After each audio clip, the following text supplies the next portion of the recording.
They don't negotiate. They don't forgive. They don't forget. The humans simply end you. Ambassador Carrink's voice cracked as his words echoed through the enormous chamber of the Galactic Council. His clawed hands gripped the podium, the black insignia of his ruined empire hanging limply from his shoulder. Across from him, delegates from hundreds of species sat in watchful silence, some cloaked in ceremonial robes, others ensconced in bioharnesses or the intricate Neuralink exocytes of their races. The weight of their gaze felt unbearable.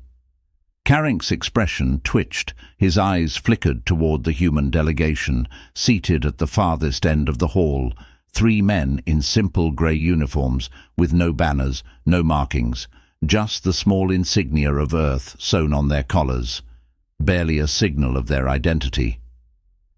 "They came to us under a flag of truce," Carrink said, his voice shaking with suppressed rage.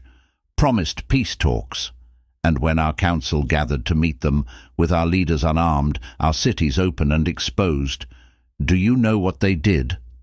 A low murmur swept through the chamber, ripples of tension spreading between the rows of alien delegates. "They bombed our capital from orbit," Carrink spat, his tone rising in fury. 8 million lives turned to ash before we could even raise our shields. 8 million. All because of what? A single human freighter lost in a border skirmish? A simple mistake. One of the human delegates, the oldest among them, leaned forward. His face, weathered with age and experience, remained unmoved. Carrink flinched, the weight of the man's gaze hitting him like a physical blow. "They call it proportional," Carrink hissed, his scales rippling in agitation. "Proportional. They butchered millions for dozens of their own. What kind of species responds like this, with such cold, precise brutality?" The human delegate spoke then, his voice cutting through the building tension like a knife. Carrink froze, the words he'd prepared falling silent in his throat. The room quieted completely. The man stood slowly, every movement deliberate, measured. His footsteps echoed as he approached the central podium. His hand rested lightly on it, and his eyes scanned the assembly, his gaze unflinching and steady. "Ambassador Carrink has done a fine job of summarizing our doctrine," the human said, his tone even, with an undercurrent of something far more dangerous. "But perhaps it's time for some clarification." Carrink's lip curled in disgust. "Clarification? You're here to gloat over genocide." The human did not flinch. His eyes never wavered from Carrink's, and the ambassador could feel his chest tighten under the weight of that gaze. "Call it what you want," the human said quietly, "but let me explain something to this council, and to you, Ambassador." He paused, letting the silence stretch, heavy and suffocating. "When you attacked one of our freighters," he continued, his voice steady, "you didn't just kill humans. You slaughtered fathers, brothers, sons, families, and humans. Don't take kindly to that." Carrink let out a bitter laugh. "So what? You exterminated entire worlds, destroyed our fleets, wiped out colonies, because you were angry." The human's expression remained unchanged. "No," he said simply, "because we could." The words hit like a slap. The silence in the room was suffocating, thick with a tension that made the air feel heavier. Carrink's teeth clenched involuntarily, his thoughts scattered in the wake of those cold, final words. He opened his mouth to speak, to defend himself, but the human raised a single hand. The gesture was simple, but the effect was immediate. Complete silence. "No more excuses," the human said, his voice low, calm, but with a weight that could crush a star. "This isn't negotiation. This isn't peace. This is the price of crossing a line you can never uncross." "You see," the human continued, "our history is written in blood. We fought ourselves for thousands of years. Wars over land, ideology, resources. Do you know what that does to a species?" The council watched. some in horror, others in fascination, as the human gestured toward the starscape displayed on the chamber ceiling. "It makes you efficient," he said. "When survival is your only goal, mercy becomes a luxury. So when you killed our people, you didn't just declare war on a nation. You woke a species bred for conflict, and we don't stop until the threat is gone." Carink's claws dug into the podium. "You're monsters," he whispered. The human smiled faintly. "We're survivors, and when you come after us, we make sure you don't get another chance." Carink's mind reeled, memories of his shattered empire flooding back. He had been there when the first human fleets arrived, sleek, angular ships that moved like predators. His people's defenses, hailed as impenetrable, fell within hours. Their fleets, designed for intimidation and shows of force, were torn apart by human vessels. And then the ground invasions began. "You burned our cities," Carink said, his voice breaking. "Erased entire worlds. And for what? Revenge? A display of power?" The human tilted his head. "Number to ensure you'd never harm us again." Carink's legs buckled, and he gripped the podium for support. The weight of their loss pressed down on him. His empire, once a beacon of strength in the galaxy, reduced to scattered survivors and ruined worlds. "You call yourself civilized?" Carink said.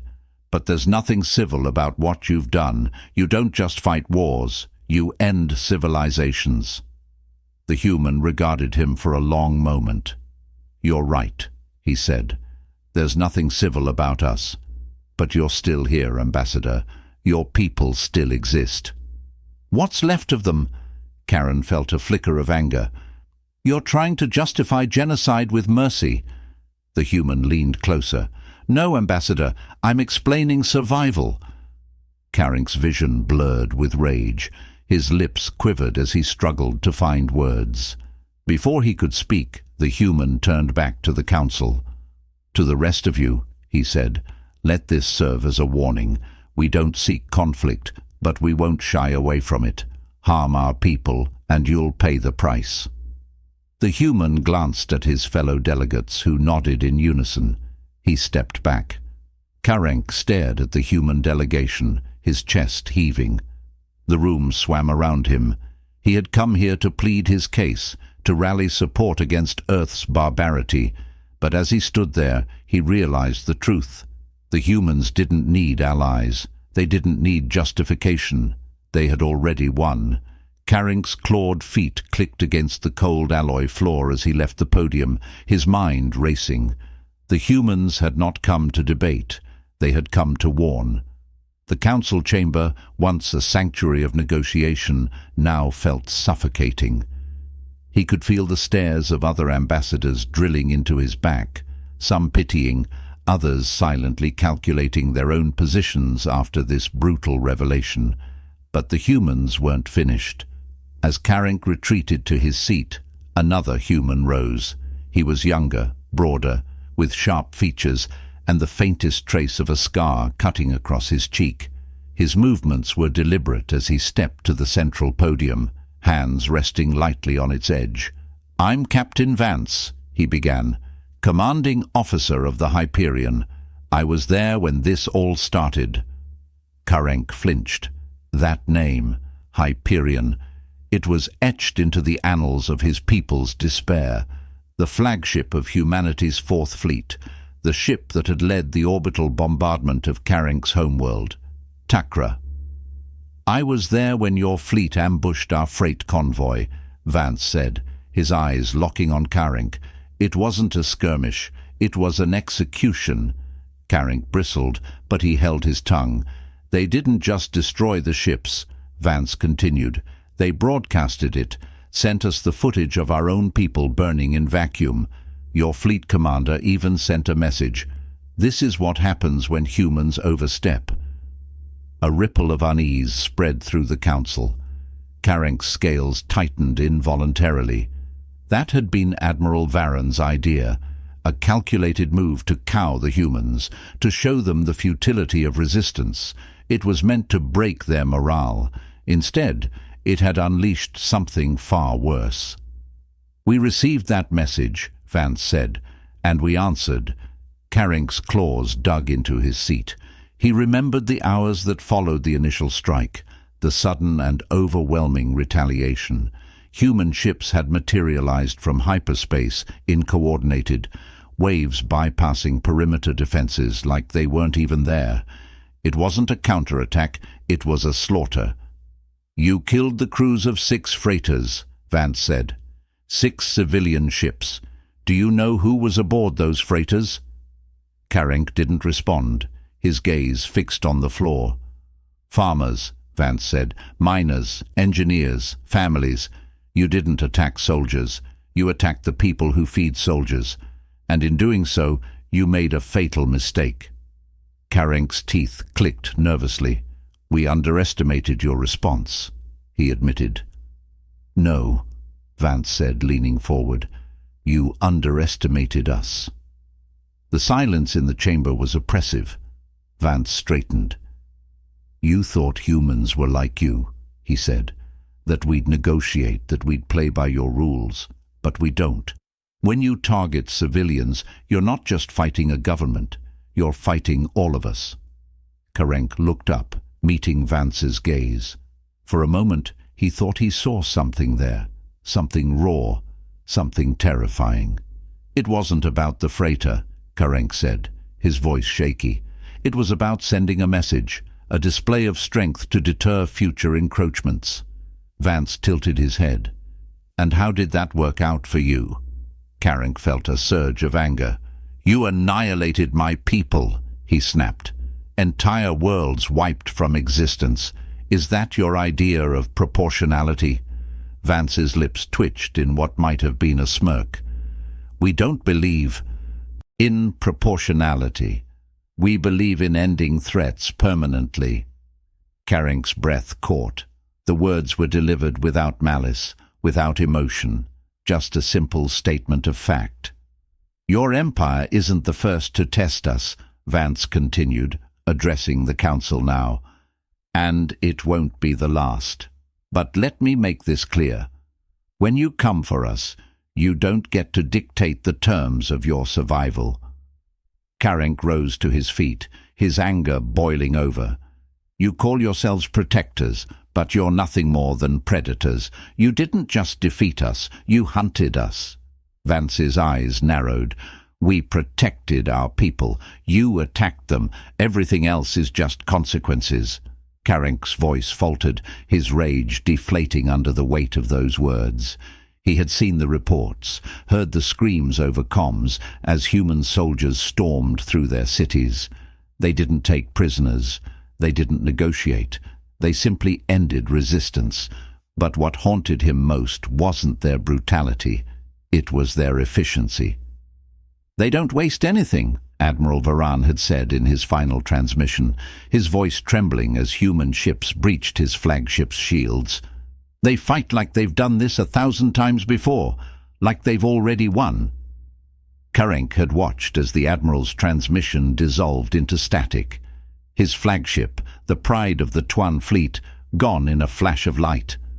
"You wiped out our navy," Carink said, "destroyed our colonies, left us with nothing, and now you sit here lecturing us." "Survival," Vance stepped back, folding his arms. "You still don't get it, do you?" Carink glared at him, his face twitching. "This isn't about survival," Vance said. "It's about deterrence. We don't fight wars to win. We fight wars to make sure they don't happen again." The chamber buzzed with hushed whispers. Vance turned to address the council directly. "Some of you think we're too dangerous," he said, "that our methods are extreme.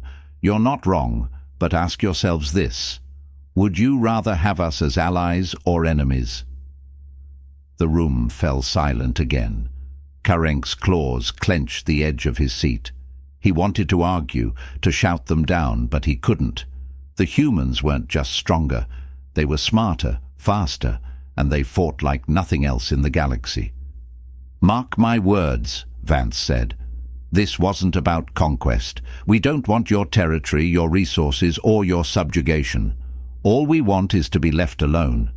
But if you cross us—" He glanced at Karenk.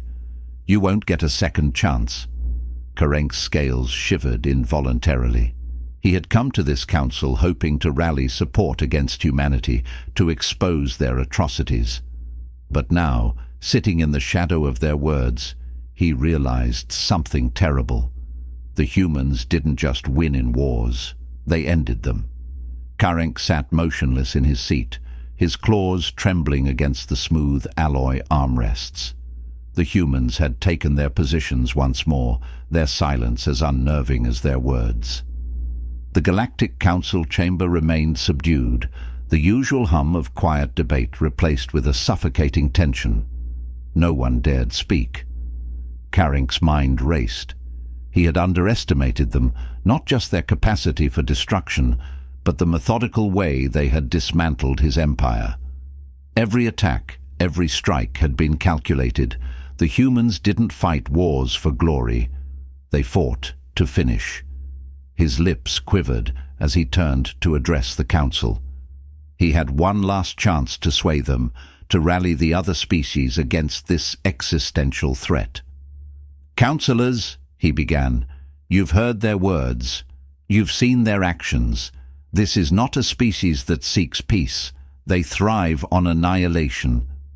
A murmur rippled through the chamber. Karenk pressed on, his tone desperate. "They talk of survival, but what they truly crave is dominance. Look at what they've done to my people. Our fleets were decimated, our worlds rendered uninhabitable. They didn't just destroy our defenses. They targeted food supplies, communication hubs, medical centers. They ensured that even those who survived would suffer." He slammed a clawed hand against his seat. "Do you think they'll stop with a tuck? Do you think they won't turn their sights on your people next? The humans don't want coexistence. They want to stand alone, and they'll bury anyone who challenges them." The murmurs grew louder, delegates shifting uneasily. Karenk dared to hope that his words were landing, that he might yet galvanize the council. But then the eldest human rose again. Ambassador Roth stepped forward. His grey eyes swept the chamber. "You're not wrong, Ambassador Karenk," Roth said. Karenk froze, momentarily stunned by the admission. "We did target your infrastructure," Roth continued. "We crippled your supply chains. We ensured that what little remained of your war machine couldn't rebuild. But let's not pretend your people were innocent victims." Roth gestured toward the assembly, his voice growing sharper. "The Terran Empire wasn't a benevolent. You conquered through force. You enslaved the weak. You stripped entire worlds bare, leaving nothing but lifeless husks. You expanded through fear and domination, preying on those too small to fight back.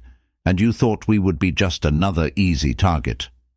Karenk's mandibles twitched. He could feel the eyes of the other delegates shifting, the undercurrent of sympathy slipping from his grasp. Roth stepped closer to the podium, voice steady but edged with steel. "You speak of suffering, Ambassador, but what of the suffering you inflicted? How many civilizations begged for mercy while your fleets shattered their defenses, while your armies razed their cities and planted your banners in their ashes?" Karenk's claws dug into the armrest. "We were forging a future," he hissed. "A unified galaxy, strong and secure." Roth let out a short, bitter laugh. "You built an empire on the broken backs of those who couldn't resist. And when you finally picked a fight with someone who could, you cried foul." Karenk's vision blurred with fury. He rose, pointing a trembling claw at Roth. "And you believe yourselves any better? That your methods make you righteous." Roth's gaze darkened. "We never claimed righteousness, only survival, and we intend to keep surviving." Karenk bared his teeth, searching for a retort, but Roth pressed on, his voice cutting through the chamber like a blade. "You call us monsters for what we did to your empire, but tell me, Ambassador, when you enslaved the Brithani, were they monsters for resisting? When you burned the Nurix colonies to the ground, were they monsters for fighting back? Carink faltered. Roth advanced, his words relentless. The difference between us and you, Roth said, his voice quiet but carrying weight. We don't start wars. We end them. A murmur rippled through the chamber, hushed voices rising into urgent conversation. Roth let the noise settle before turning to the council at large. Let me make one thing clear, he said. Humanity does not seek conquest. We do not desire new borders, nor do we wish to impose our will on anyone. We want only to live. But if you come for us, if you threaten our people, we will respond. Decisively. Carink sneered. You call that peace? Roth met his glare, his expression cold. I call it necessary. Carink sank back into his seat, rage and frustration twisting inside him. He had come here to expose the humans, to rally the galaxy against their brutality. Instead, they had turned his own history against him, laying bare the hypocrisy of the empire he served. Silence held for only a moment before a voice cut through. We have a proposal. The speaker was an Ithral ambassador, their crystalline form refracting light as they rose. Their kind had long served as mediators, their neutrality unquestioned. The room turned toward them.